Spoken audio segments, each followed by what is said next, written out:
नमस्कार दर्शक बंधु आम हिंदू धर्म रे देवादेवी पूजा अर्चनार एक स्वतंत्र महत्व रही आउ पूजा सेतेबेले संपूर्ण होता है जितेबेले आम भगवान को तांका प्रिय फूल अर्पण करिथाउ। फूल हेउची पवित्रता श्रद्धा एवं समर्पणर प्रतीक। किंतु आपण जानती कि सबु फूल सबु ठाकुर को चढ़ा जाए नहीं। शास्त्र अनुसार भिन्न भिन्न देवादेवी भिन्न भिन्न प्रिय फूल रही। जदि आम भूल रे कौन ठाकुर को अप्रिय फूल चढ़ईदेवा तेबे पूजार संपूर्ण फल मिल न थाए।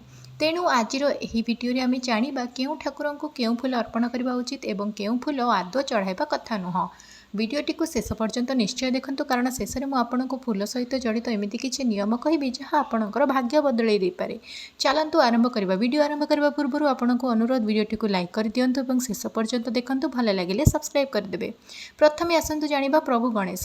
सर्वप्रथम पूजा पाउथबा विघ्नहर्ता प्रभु श्री गणेश कथा जाना। गणेश को प्रसन्न करने बहुत सहज। तांकर प्रिय फूल होउछि लाल रंगर फूल होउछि बहुत प्रिय। विशेषकर नाली मंदार फूल चढ़ाइले से अत्यंत प्रसन्न हुअन्ति। फूल सहित प्रभु गणेश को दुब घास अर्पण करने सबुठारु गुरुत्वपूर्ण। शास्त्र अनुसार 21 दुब को एकाठी कर गणपति मस्तक अर्पण कले संकट दूर होता है। केउ फूल पर्यंत मन रखु भगवान गणेश को भूल भी तुलसी पत्र किंबा तुलसी फूल चढ़ाइबे नहीं। एक पौराणिक कथा अनुसार गणेश भगवान को तुलसी अभिशाप देइथिले तेणु तांको पूजार तुलसी निषेध। एबे आसंतु जानिबा देवदेव महादेव अर्थात भोलानाथ विषय रे। शिव भगवान होउछन्ति बैरागी तेणु तांको साधारण सुगंधित फूल अपेक्षा जंगली फूल अधिक पसंद। महादेव को अरख फूल दुदुरा फूल और कनियर फूल अत्यंत प्रिय। यह सहित बेलपत्र चढ़ाइबा द्वारा जन्म जन्मांतर पाप धोई जाए। एठारे सबुठु बड़ सावधानता अवलंबन करने को महादेव पूजा केतकी फूल संपूर्ण वर्जित। मिथ्या साक्षी देइथिबारु भगवान शिव केतकी फूल को अभिशाप देइथिले। एहा छड़ा शिवलिंग उपरे केबे भी चंपा किंबा मालती फूल चढ़ातु नहीं। नंबर 4 माँ लक्ष्मी। घर सुख समृद्धि एवं धनधान्य आम माँ लक्ष्मी को पूजा करिथाउ। माँ लक्ष्मी होउचंती कोमलता एवं वैभवर देवी। माँ लक्ष्मींकर सबुठारु प्रिय फूल होउछि पद्म। माँ निजे पद्मासन रे विराजमान करती तेणु जदि गुरुवार दिन माँ को गोटे सतेज पद्म फूल दि जाए तेबे आर्थिक समस्या तुरंत दूर हुए। यह छड़ा आपण लाल गोलाप गेंडू मध्य चढ़ाई पारिबे। माँ लक्ष्मी को केबे भी धला रंगर फूल चढ़ातु नहीं कारण माँ हेउचंती सौभाग्यर देवी एवं धला रंग वैराग्यर प्रतीक अटे। सेहीपरि सुखिला वा मौली जाइथिबा फूल माँ को पाखरे रखिले अलक्ष्मी घर को आसंती। भगवान विष्णु एवं प्रभु जगन्नाथ। जगतर नाथ प्रभु श्री जगन्नाथ एवं भगवान विष्णु पूजा विषय जाना। विष्णु को जगतर पालनकर्ता कहुए। प्रभु विष्णु को हलदिया रंगर फूल बहुत पसंद। आपण हलदिया गेंडू हलदिया कनियर चंपा एवं पद्म फूल चढ़ाई पारिबे। मन रखु विष्णु पूजा किंबा आम कालिया सान्तांकर पूजा तुलसी पत्र किंबा तुलसी मंजरी बिना संपूर्ण असंपूर्ण। तुलसी चढ़ाइले भगवान सबुठारु शीघ्र प्रसन्न हुअन्ति। भगवान विष्णु को केबे भी अरख फूल और दुदुरा फूल चढ़ातु नहीं। यही फूल गुड़िक केवल शिवों उद्दिष्ट। माँ दुर्गा एवं माँ काली। एबे आसंतु जानिबा शक्ति स्वरूप माँ दुर्गा एवं माँ काली विषय। माँ काली हेउछन्ति शक्तिर प्रतीक तेणु तांको तेजस्वी रंग पसंद।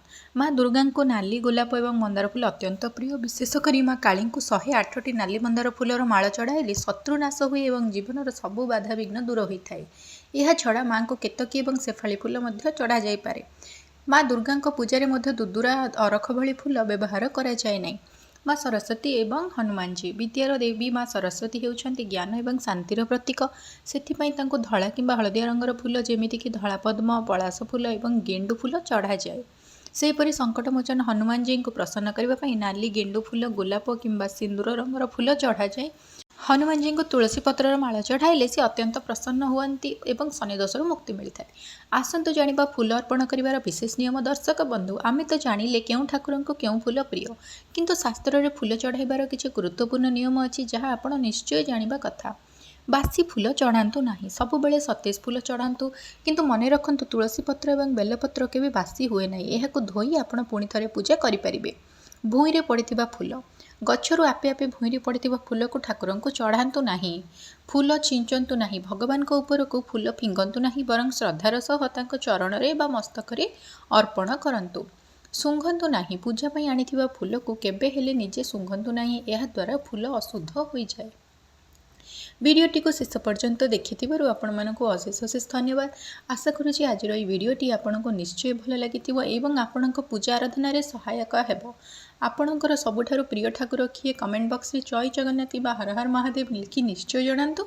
जदि वीडियोटी भल लागिथाय तेबे एहाको गोटे लाइक करंतु। निज परिवार और सांगसाथी मानक सह शेयर करंतु एवं एमिति आहुरी सुंदर सुंदर भक्तिपूर्ण वीडियो देखिबा पई आम चैनल सुमन मोटिवेशन को सब्सक्राइब करने को आदौ भूलंतु नहीं। रहुछि भगवान आपणकर समस्त मंगल करंतु। ଧନ୍ୟବାଦ। ଜୟ ଜଗନ୍ନାଥ।